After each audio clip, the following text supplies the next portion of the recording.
wajah, temukan kasih-Mu. Kau bukan Tuhan yang jauh dariku. Ku panggil namamu,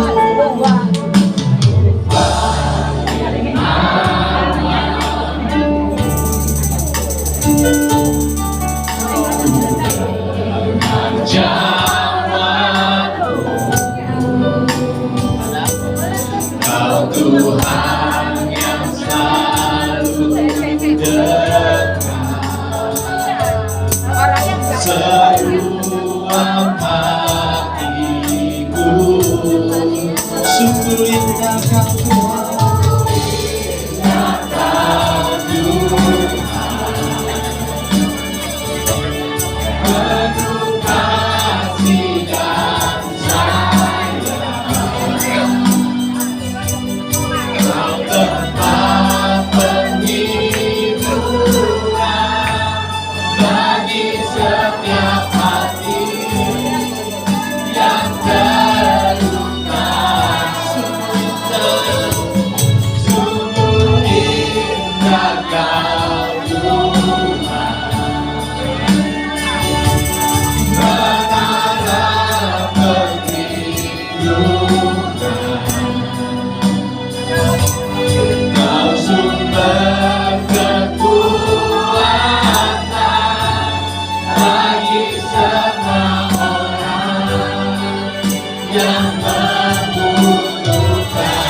Kau Tuhan makin berdiri, katakan lebih sungguh lagi, katakan sungguh indah Tuhan, sungguh indah Kau Tuhan,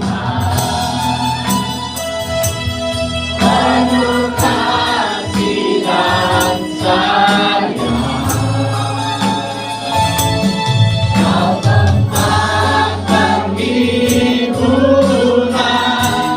bagi setiap hati. Silakan bacanya.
Father, we give you thanks Bapa, kami bersyukur padamu that we can all gather here together in your mighty name. bahwa kami bisa berkumpul bersama di dalam namamu yang perkasa.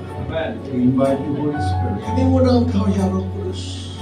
Datanglah, fill this place, penuhi tempat ini, fill each of us, penuhi setiap kami di tempat ini. and all the glory and all the praise. Segala hormat kemuliaan hanya bagimu Tuhan. In Jesus' name. Dalam nama Yesus. Amen. Amin. Wow, wow. Your worship, Wah, penyembahanmu luar biasa. praise the Lord. Puji Tuhan. Sila duduk. Silakan duduk Bapak di sini.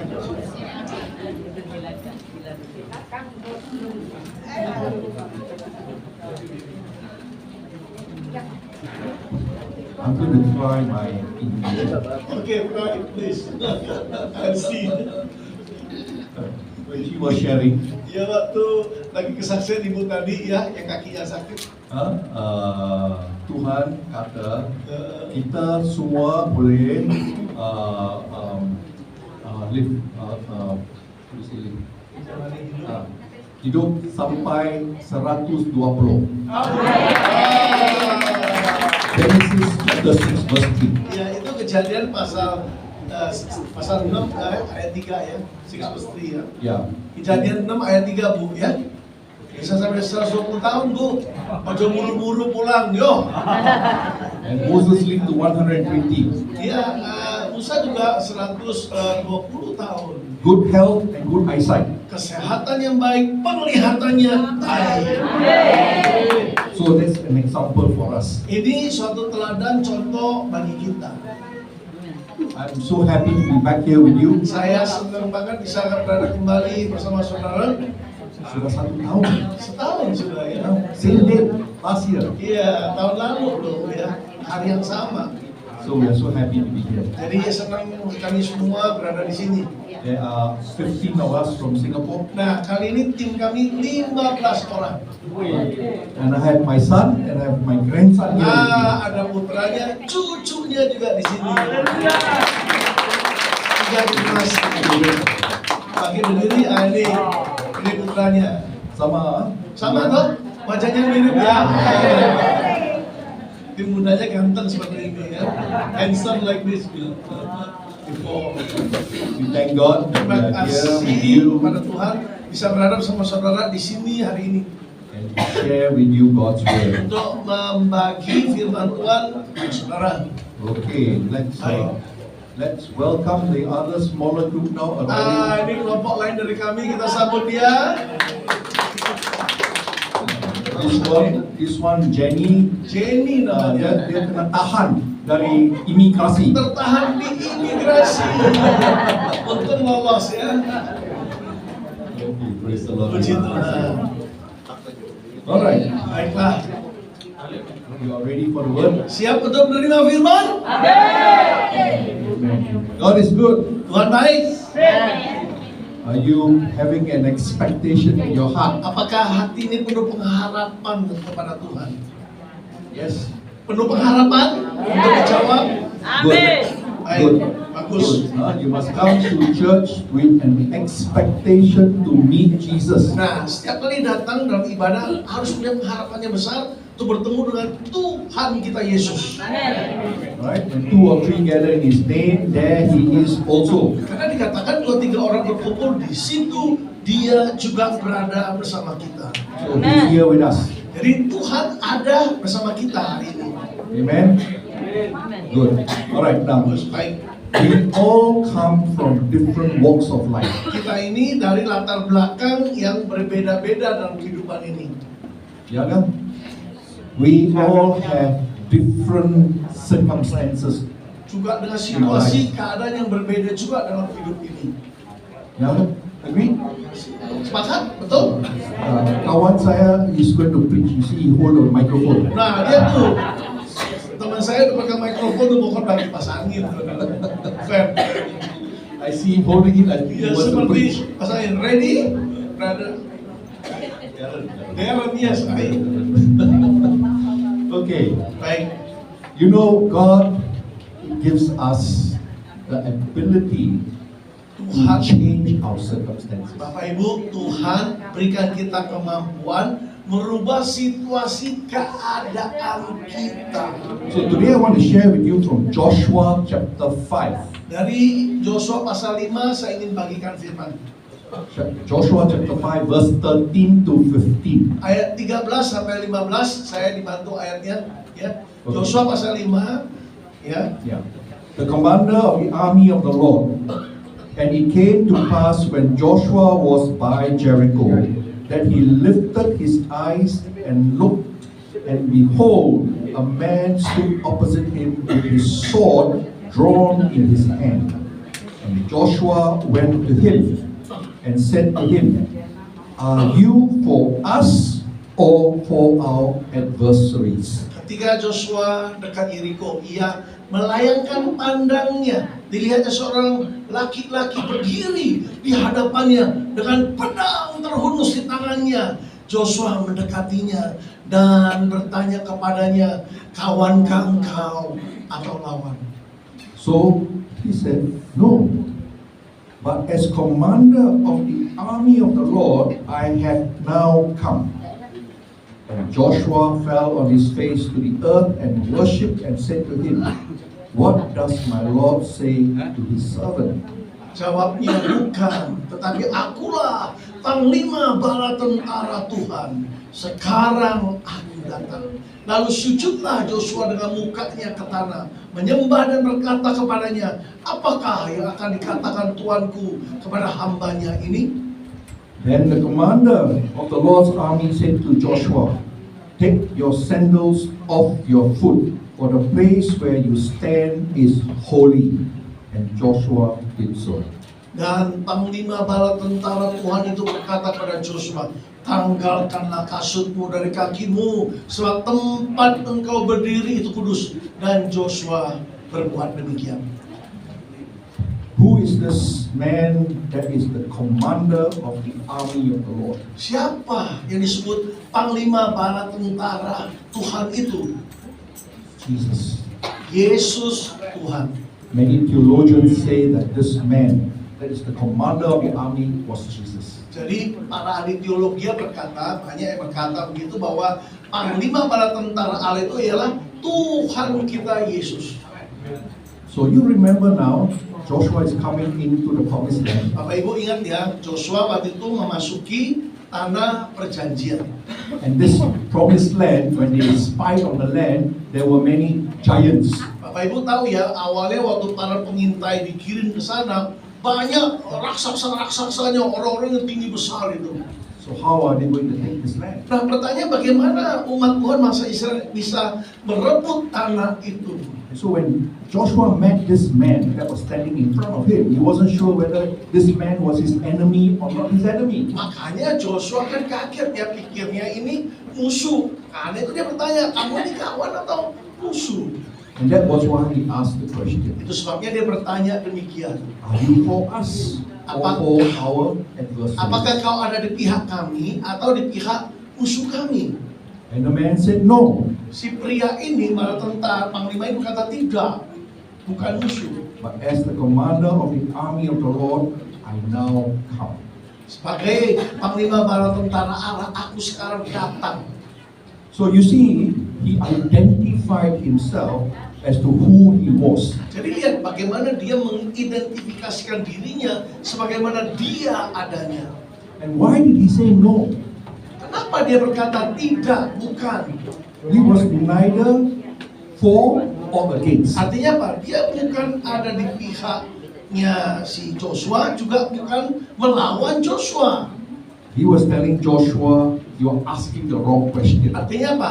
Joshua, pertanyaanmu salah. He was asking Joshua, which side are you on? Ya, dia bertanya, ya, kamu ada di pihak siapa? I'm here not to take sides. Jadi Panglima ini berkata, aku kesini bukan memihak siapapun. I'm here to take over. Aku di sini siap mengambil alih. So if you want to win the battle, you better be on my side. Jadi kalau engkau ingin menang, harus ada di pihakku.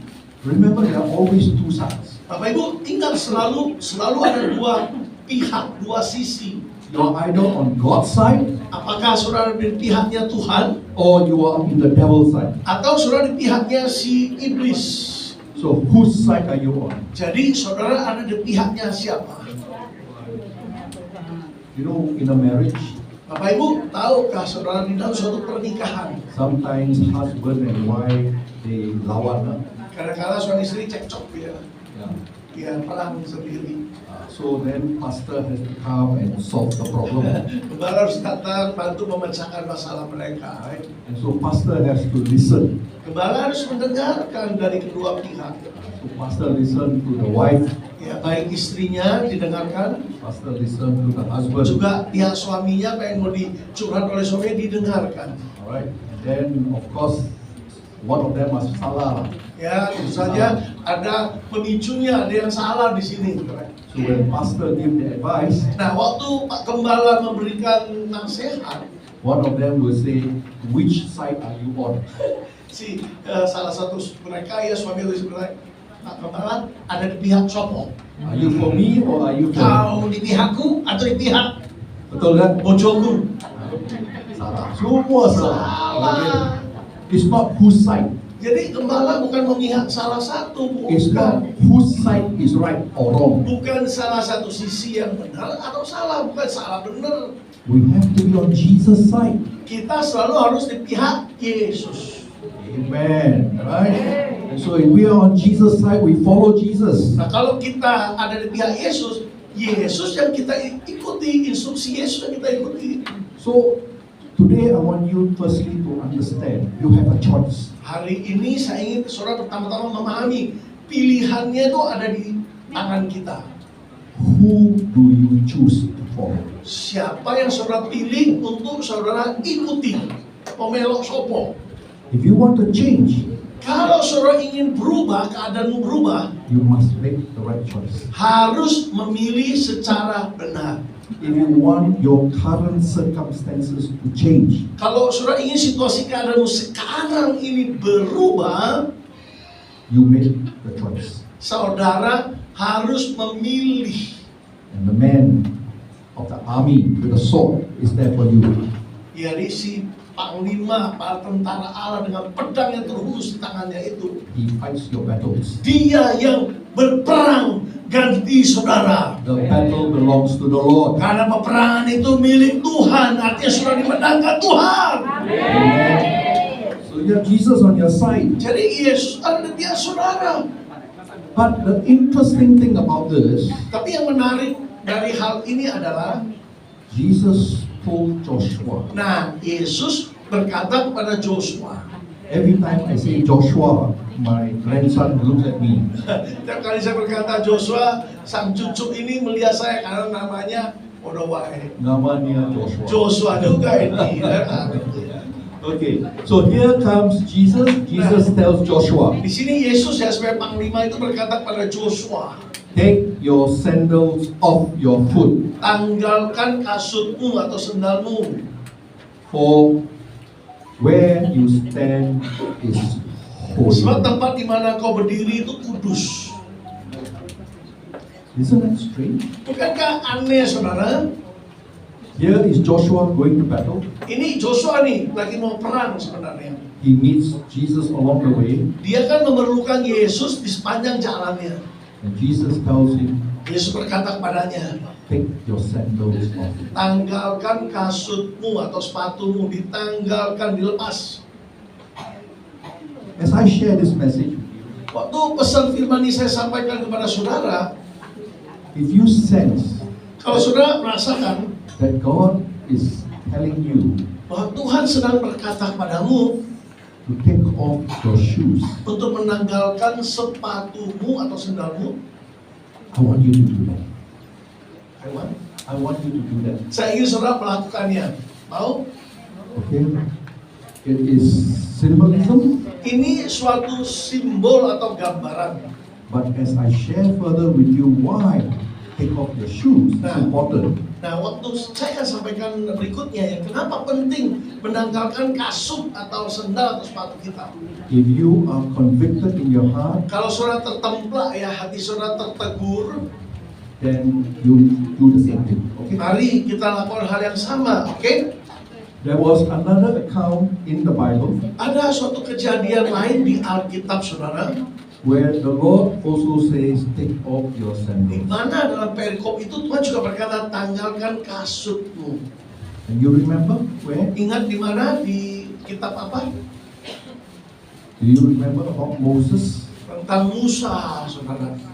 Right? Exodus chapter 3 verse 5. Keluaran pasal 3 ayat 5. Right? In the burning bush. Right? Ya, di semak yang membara, tetapi tidak terbakar itu. And the Lord said to him, Di sini Tuhan berkata kepada Musa, do not draw near this place. jangan terlalu dekat ya ke sini. Take your sandals off your feet, Tanggalkan kasut itu dari kakimu. for the place you stand Karena is holy ground. tempat yang kau pijak, yang kau berdiri di atasnya ini kudus. So why take off your shoes? Kenapa kasut harus ditanggalkan, saudaraku? You remember the Last Supper? Saudara ingat perjamuan terakhir ya? Sebelum Yesus disalibkan, tahu perjamuan terakhir itu? What was the first thing Jesus did at the Last Supper? Pertanyaannya, hal apa yang pertama Yesus lakukan dalam perjamuan terakhir itu? Apa? He washed the disciples' feet. Dia membasuh kaki para murid.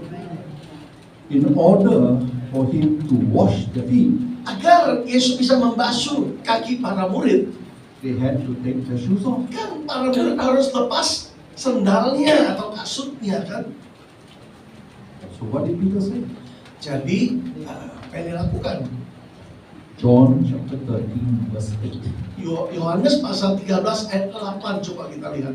Peter said to Jesus, Nah, di sini Petrus ya berkata kepada Yesus, you shall never wash my feet. engkau tidak akan pernah ya membasuh kakiku, kata Petrus pada Yesus. Jesus answered him, Apa jawab Yesus kepada Petrus? if I do not wash you, you have no part with me. Kalau aku tidak membasuh kakimu, engkau tidak mendapat bagian di dalam aku, kata Yesus. Kaki.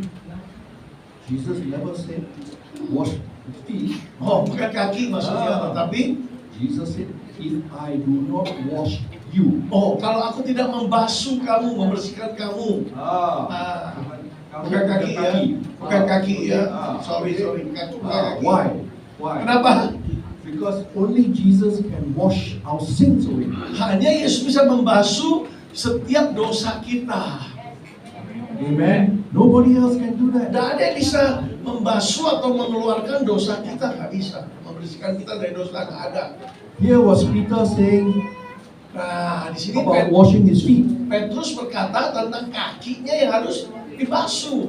But Jesus replied, Tapi jawab Yesus, if I do not wash you, jika aku tidak membasuh engkau ya dari dosa-dosamu.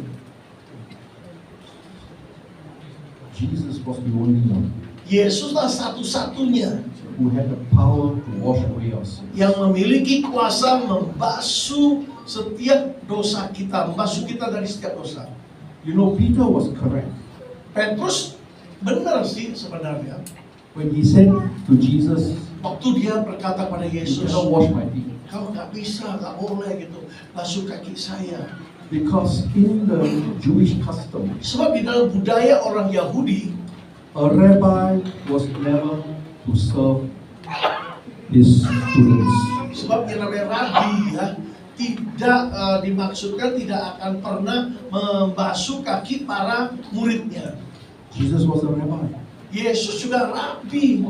And so Peter, as the student, Nah, Petrus sebagai muridnya Yesus, benar dia nggak berani basuh kaki rabinya. so he was correct to tell Jesus, you cannot wash my feet. Jadi benar pernyataan Petrus bahwa Yesus nggak boleh basuh kakinya. Jesus said, Tapi Yesus berkata, I do not wash you. kalau aku tidak basuh engkau, You have no part in me. engkau tidak akan dapat bagian di dalam aku. So Jesus was telling him, Jadi artinya Yesus berkata kepada Petrus, are you willing to give up your right? bersediakah engkau menanggalkan, menyerahkan segala hak-hakmu? Are you willing to do it my way? Bersediakah engkau melakukan menurut caraku? Are you letting me be in charge? Apakah engkau izinkan aku bertanggung jawab atasmu? So my question to you this morning is, Pertanyaan saya bagi Bapak Ibu pagi ini adalah, will you let Jesus be in charge? apakah saudara mengizinkan Yesus mengambil alih tanggung jawab atas hidupmu? Whose side are you on? Saudara ada di pihak siapa? Will you take your shoes off? Maukah engkau menanggalkan kasutmu? In every area of our life, will you take your shoes? Dalam setiap bidang hidup kita, bersediakah kita menanggalkan kasut kita? Strange, isn't it? Aneh, A kelihatannya man benar. going to walk, Orang kan harus jalan. Jesus appears before him, Yesus menampakkan diri di hadapannya, tells him, take off your shoes. berkata kepadanya, hai Joshua, tanggalkan kasutmu. Whenever we take off our shoes, Ya, kalau saya tanggalkan kasut saya, it's obedience. itu tanda ketaatan, gambaran ketaatan. It's submission. Artinya apa? Ada penundukan diri.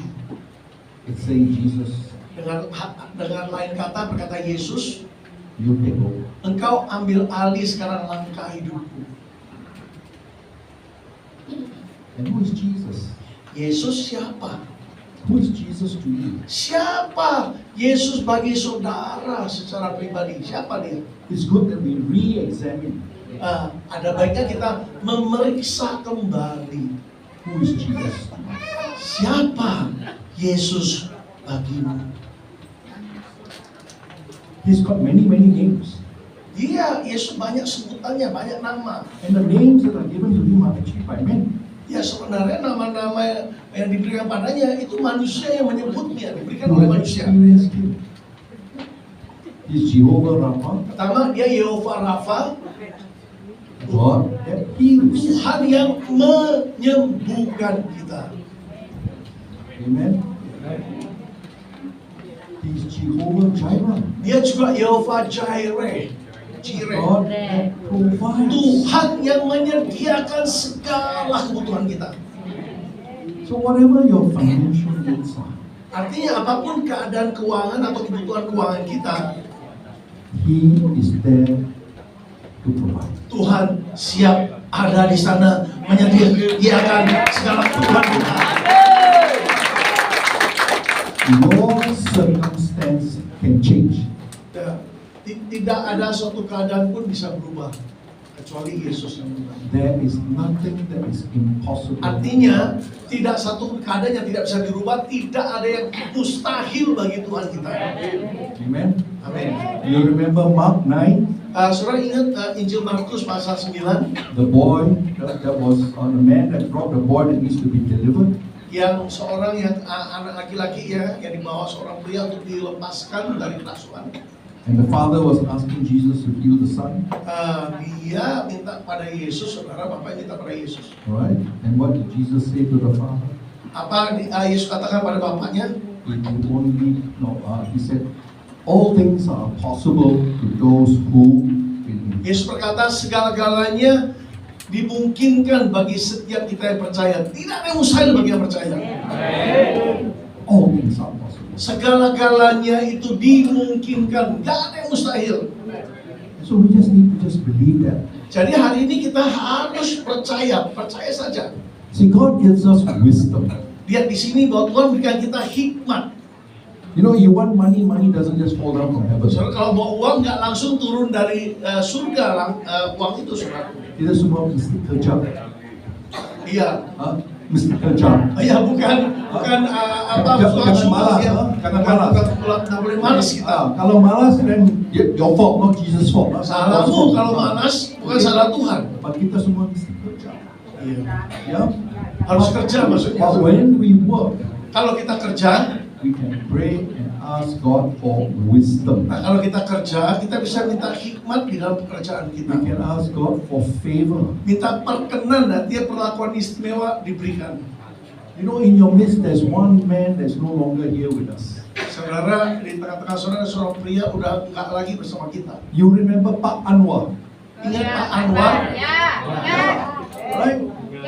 Pak Anwar was a man of faith. Dia ini orang yang beriman, penuh iman. Pak Anwar ini. He had only one beca. Becak cuma satu-satunya modal dia becak. One beca. Dia memulai hidupnya dengan satu becak. Correct? But he prayed and asked God for wisdom. Tapi dalam dia mengendarai becak, dia minta hikmat dari Tuhan. And God blessed him. Dan Tuhan berkati Pak Anwar ini. And I know he had more than one beca. Akhirnya lebih dari satu becak dia miliki. He had many beca. Banyak becak dia miliki. And he Juragan rented becak. them out. Disewakan becak-becaknya, saudara. A simple man Ini orangnya sederhana banget. who could not even read and write. Gak bisa baca, gak bisa tulis, buta huruf, saudara. But when he came to the Lord, Begitu dia terima Tuhan, God taught him. Tuhan ajari dia dengan hikmatnya. You know, it's strange. Aneh juga ya kelihatannya. He doesn't speak English. Bahasa Inggris, raiso, nggak bisa. Saya punya bahasa Indonesia sedikit saja. Sedikit. But when we sit down and we talk, Tapi kalau lagi duduk ngomong ya, it's like a chicken and a duck. kayak anjing sama bebek gitu, nggak nyambung gitu. But Tetapi he takes the Bible, dia ambil Alkitabnya, he speaks to me by the verses of the Word of God. wah firman itu ditunjukkan, Tuhan bicara lewat ayat-ayat yang ditunjukkan. I have full respect for Saya Pak Anwar, hormat, salut sepenuhnya sama dia. a man of faith, Seorang yang penuh iman, a man that loved God, seorang yang sungguh-sungguh mengasihi Tuhan. a man that is an example for all of us. Dia seorang teladan dia bagi kita semua. He was very rich, Sangat kaya, diberkati banget. very rich spiritually. Rohaninya terutama sangat kaya. He was full of love. Penuh kasih juga. Amen. Amen. He took care of somebody. Dia memperhatikan kehidupan beberapa dari saudara. And so I looked to him. Jadi saya menghormat sama dia. I know 10 years ago when I was here, Saya ingat 10 tahun lalu waktu saya ada di sini. after I preached my sermon, Setelah khotbah saya sampaikan, di luar hujan. oh di luar hujan. Alright? Hujan stop. Hujan berhenti tiba-tiba. Then he insisted I go into his beca.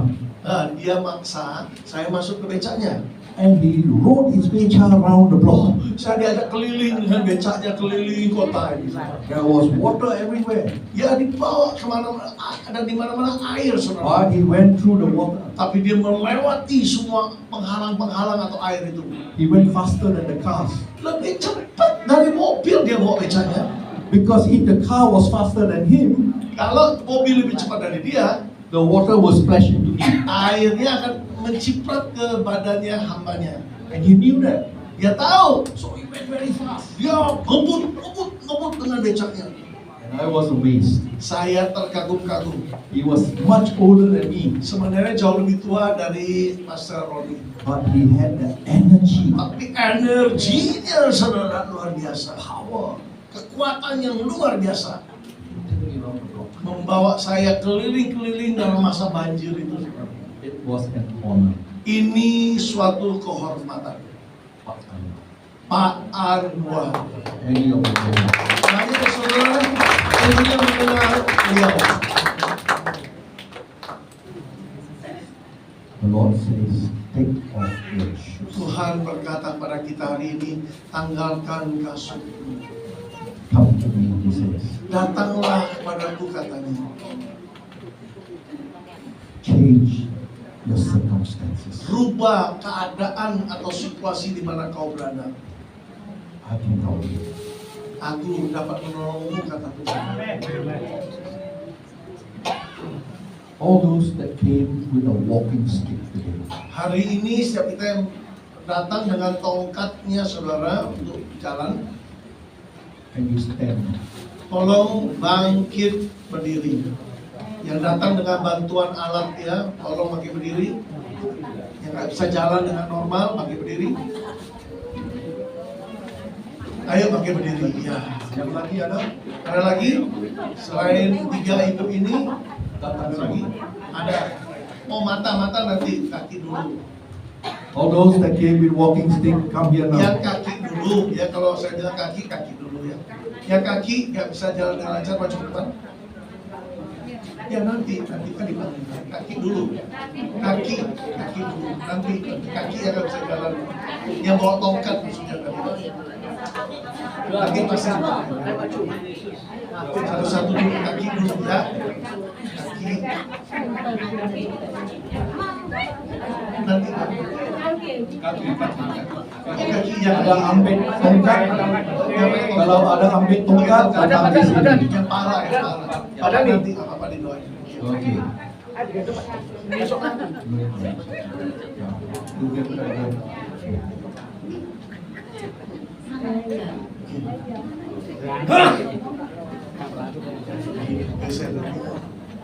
Oh, awas. Dari belakang ya.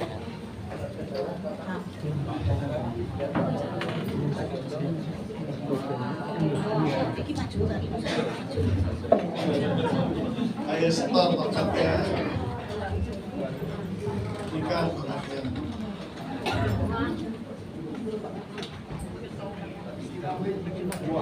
Iya, nanti tongkatnya dijual ya, tak perlu lagi. Ya, saudara perlu Yesus bukan perlu tongkatnya.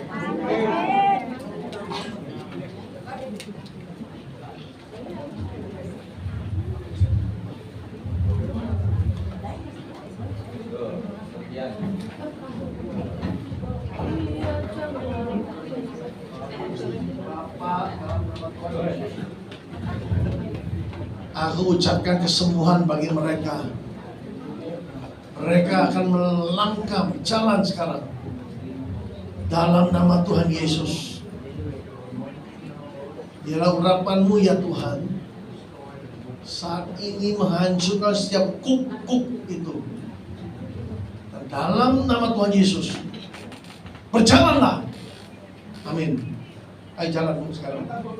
Jalan, sudah didoakan, percaya jalan. Ayo. Jalan.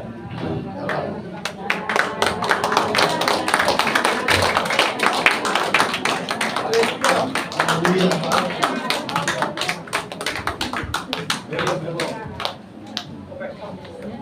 Ayo balik lagi, putar balik. Jalan serta Yesus, jalan sertanya setiap hari. Jalan serta Yesus, serta Yesus selamanya.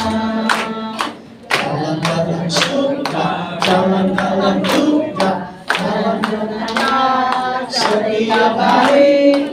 Jalan serta Yesus, serta Yesus selamanya. Pandang ke depan, lihat ke depan. Jalan lagi, jalan. Jalan serta Yesus, jalan sertanya setiap hari. Jalan serta Yesus, serta Yesus selamanya.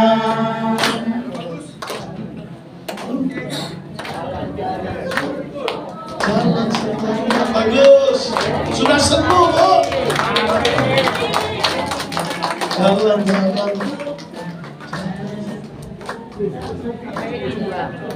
Jalan, wah, enak ya bisa jalan.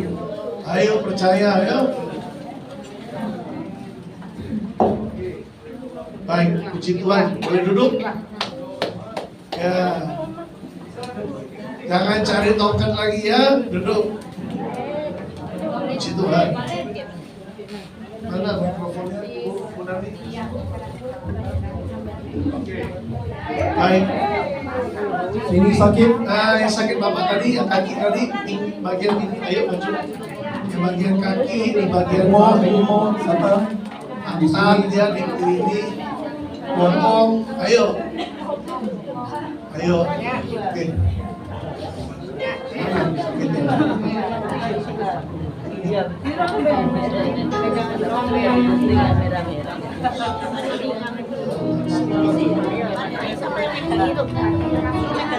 Ada lagi yang sakit yang mau dimakan? Angkat kakinya ya. Kepalanya pusing. Kaki kanan juga. Bisa. Tarik nafas. Tarik nafas. Semua sakit yang mau sembuh. Tarik, tahan. Kita akan ditanya sakitnya apa ya?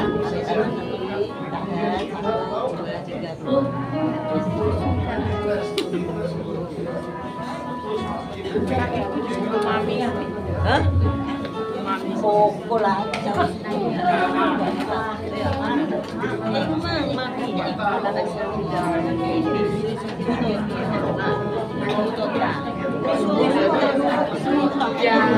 Tapi nggak dibaptis.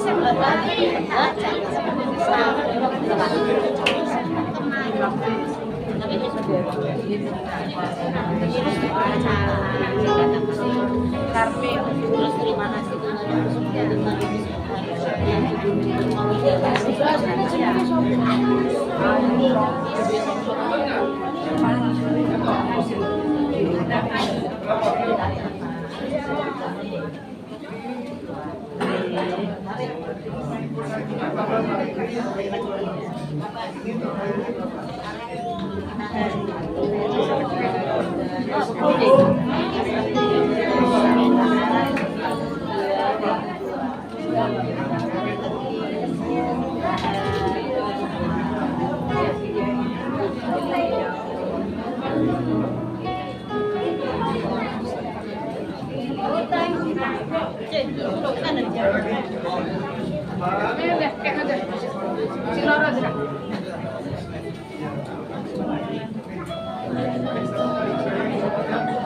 nggak bantuin?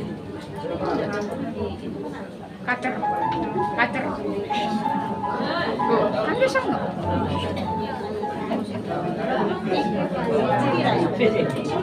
Tanganmu, Bu.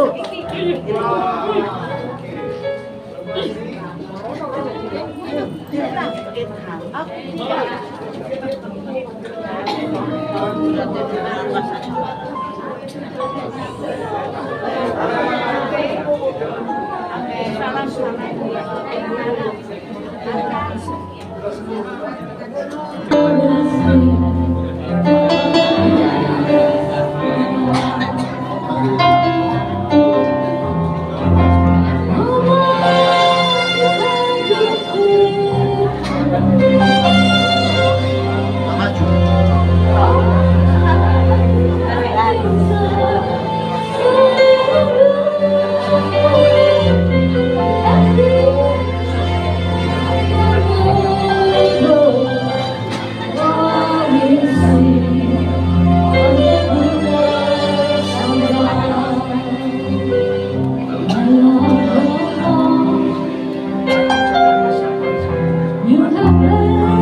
Lord.